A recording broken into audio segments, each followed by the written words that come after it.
गरुड़ पक्षी को भगवान विष्णु को वाहन बोली लोकों मनरे विश्वास रही। नवरंगपुर जिला पापड़ाहांडी ब्लॉक अंतर्गत माझीगुड़ा गाँव में देखा मिली विरल गरुड़ पक्षी को।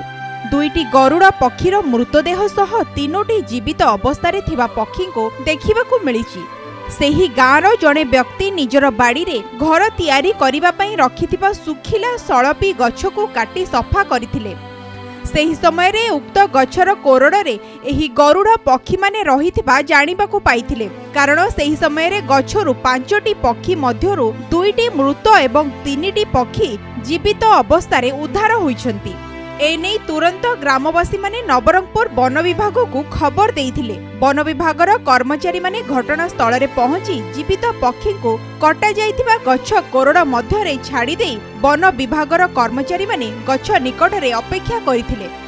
वर्तमान बर्ड फ्लू रो आतंक रहितिबारु नवरंगपुर पशु चिकित्सा अधिकारी मानकर एक टीम सेठाकू जाइछंती। मृत पक्षी मानकू देखि सारिबा परे जीवित पक्षी मानकर कोन कराजिबो से नै किभଳି व्यवस्था ग्रहण कराजिबो फोन जोगे कहिचंती डीएफओ।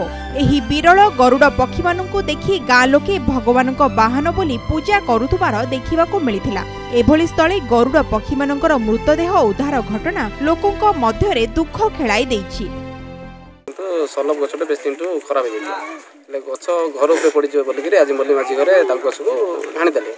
हाणी देवा द्वारा गछ जो पड़गला से जापारे कि गरुड़ पक्षी भितर अच्छे गछ पड़ा द्वारा 2टा स्पट सांगे सांगे मरीगला 3टा बची। बर्तमान वन विभाग मैत्रपुर को डकाई।